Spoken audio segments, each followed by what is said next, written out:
क्या आप एक पीक परफॉर्मर हैं और अपनी लाइफ में बहुत मेहनत करते हैं? और क्या आप ज़िंदगी में कुछ बनना चाहते हैं? ऐसा भी हो सकता है कि आपने बहुत मेहनत करने के बाद भी आप अपने मन के मुताबिक सक्सेस नहीं अचीव कर पाए हैं, या आपकी लाइफ के किसी वीक मोमेंट में आपने कुछ ऐसे फैसले लिए जिसकी वजह से आपका नुकसान हुआ। तो आप अकेले नहीं हैं। इसका एक बहुत ही साइंटिफिक रीज़न है। अपने दिमाग की इस एबिलिटी और इस पावर को जानने के लिए बहुत ज़रूरी है कि हम ब्रेन किस तरह से फंक्शन करता है।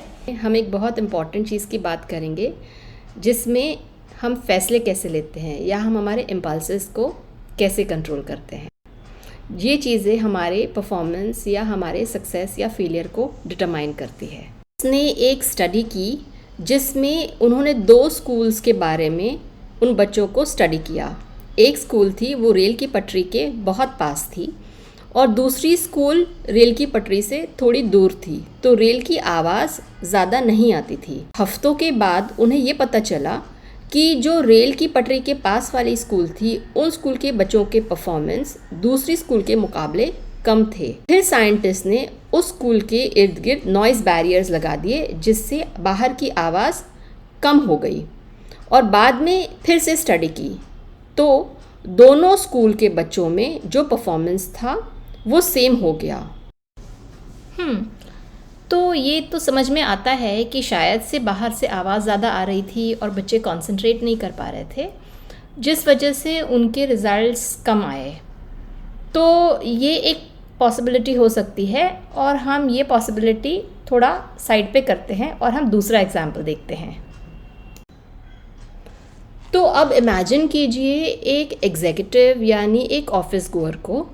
ये पर्सन एक ऑफिस में काम करता है, एक एयर कंडीशन रूम में रहता है और बाहर से कोई भी नॉइज़ का डिस्टर्बेंस नहीं है। जब ये पर्सन अपने कंप्यूटर पे अपना ऑफिस वर्क कर रहा है तो उसका दिमाग कंसंट्रेट करने लगता है घर के ईएमआई के ऊपर कि अरे आज मुझे बिल भरना है, आज ईएमआई का टाइम है।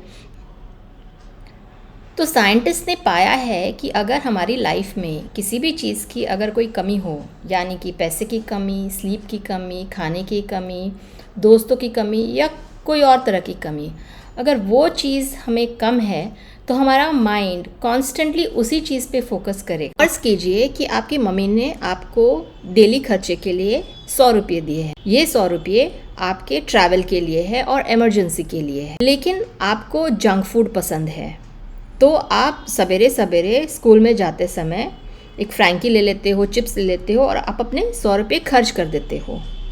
तो जब शाम को आपको ट्रैवल के लिए पैसे चाहिए होते हैं तो आपके पास तो पैसे होंगे नहीं, बिकॉज इसका मतलब आपने तो सोचा समझा नहीं और बगैर सोचे समझे आपने 100 रुपये खर्च कर दिए और ज़रूरत के समय आपके पास पैसे नहीं थे।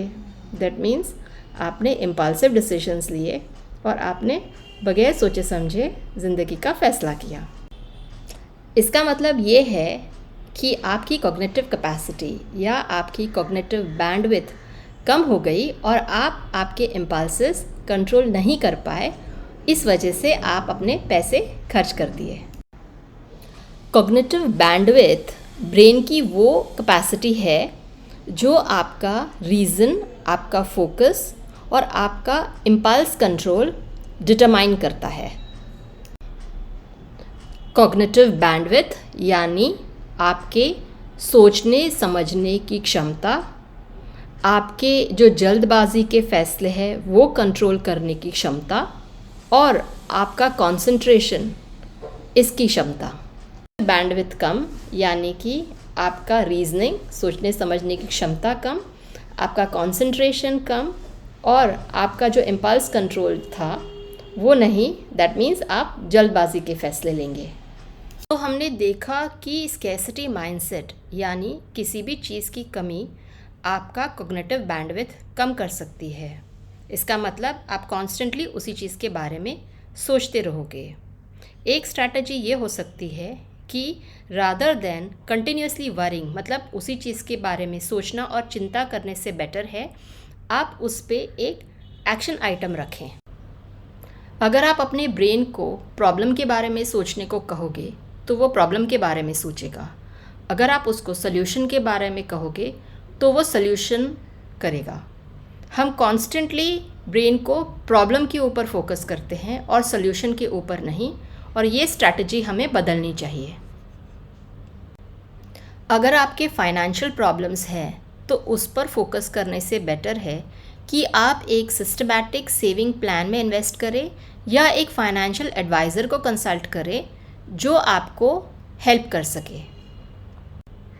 कंटिन्यूसली काम करने के बाद ब्रेन को रेस्ट देना बहुत ज़रूरी होता है, जिससे ब्रेन रिकवर कर सके और वो अपने पीक परफॉर्मेंस एक्टिविटी पे फिर से काम कर सके।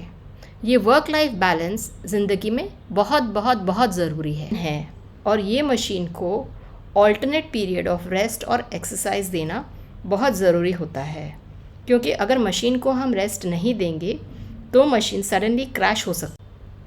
अपनी फैमिली के साथ टाइम स्पेंड करना और रिलैक्स करना ब्रेन के रिकवरी के लिए बहुत बहुत ज़रूरी है। अपनी फैमिली के साथ पीरियोडिक वीकेंड स्पेंड करना या वेकेशंस देना, उनके साथ घूमने जाना, न्यू एडवेंचर करना, ये ब्रेन की रिकवरी के लिए काफ़ी हेल्पफुल होता है। फिज़िकल एक्सरसाइज ब्रेन का ब्लड फ्लो बढ़ाने के लिए बहुत ज़रूरी है। प्रॉपर न्यूट्रिशियस खाना खाना, ठीक से पानी पीना समय पर, अच्छे से रेस्ट करना और एक हेल्दी डाइट और हेल्दी लाइफस्टाइल मेंटेन करना बहुत इम्पॉर्टेंट है ब्रेन के पीक फंक्शनिंग के लिए।